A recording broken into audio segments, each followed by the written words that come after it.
एक बार नारद मुनि दुखी, परेशान, उदास होकर देवलोक गए और भगवान से कहते हैं कि प्रभु, मैं अभी पृथ्वी लोक से आया हूँ और मैंने जो देखा मैं उससे बड़ा दुखी हूँ। भगवान कहते हैं, मुनीश्वर, आपने ऐसा क्या देख लिया?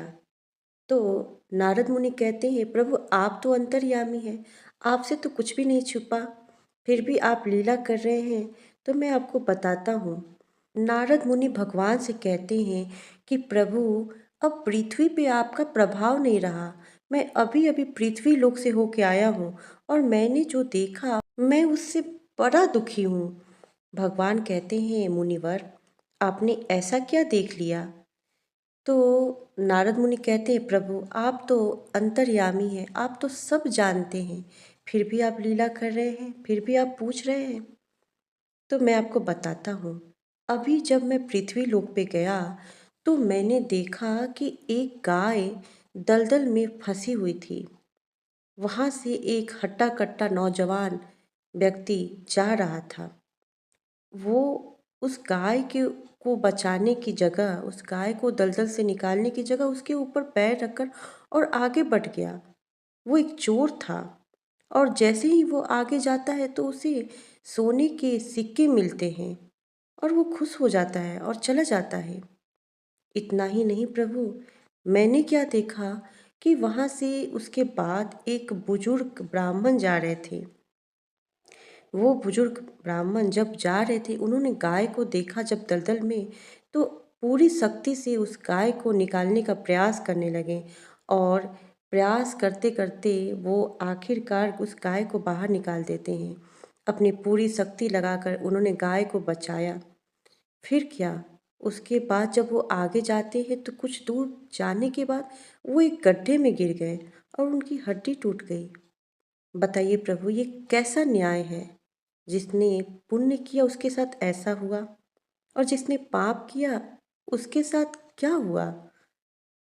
भगवान हंसते हैं और कहते हैं, मुनीश्वर, आप नियति को नहीं जानते। आप ये प्रश्न इसलिए पूछ रहे हैं क्योंकि आपको वास्तविक बात नहीं पता। होनी तो कुछ और ही थी, नियति तो कुछ और ही थी। मुनीश्वर सोचने लगते हैं, फिर पूछते हैं, ऐसा क्या था प्रभु? भगवान बताते हैं कि वो जो व्यक्ति था, जो चोर था, उसे उस दिन बहुत बड़ा खजाना मिलने वाला था, लेकिन उसके पाप कर्मों की वजह से उसे खजाना नहीं मिला, बस 2 सोने की मुद्राएं मिल गई। और ये जो बुजुर्ग ब्राह्मण जा रहे थे, उस दिन उनकी मृत्यु निश्चित थी, लेकिन उनके द्वारा किया गया पुण्य कर्म के कारण उनकी मृत्यु टल गई और वो बस छोटे से गड्ढे में गिर के उनकी हड्डी टूट गई, पर वो बच गए और वो बाद में स्वस्थ भी हो जाएंगे।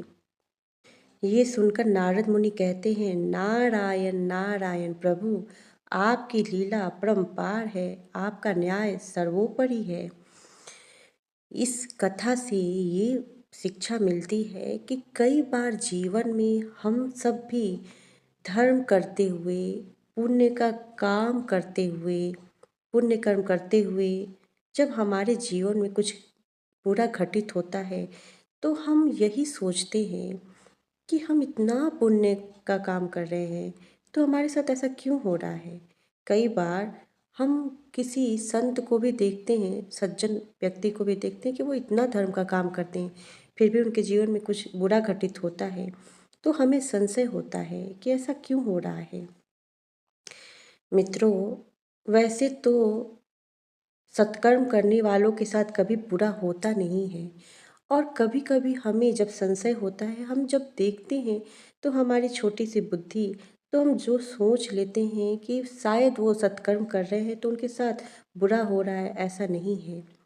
बल्कि सत्य तो ये है कि हो सकता है हमारे जीवन में, आपके जीवन में कुछ और बुरा हो सकता था, लेकिन भगवान की कृपा से हमारे सत्कर्मों के कारण हमारा जो प्रारब्ध है वो घट जाता है और जो बुरा प्रारब्ध होता है उसका फल हमें घट के थोड़ा मिलता है। इसीलिए सत्कर्म करते समय, पुण्य करते समय संशय नहीं करना चाहिए, भक्ति करते समय संशय नहीं करना चाहिए। जिसको जो मिल रहा है इस पे हमें ध्यान नहीं देना चाहिए। हमेशा याद रखना चाहिए कि भगवान कभी अन्याय नहीं करते और हमारा किया हुआ पुण्य कभी व्यर्थ नहीं जाता। इसलिए संशय नहीं करना चाहिए। राधे राधे, जय श्री कृष्ण।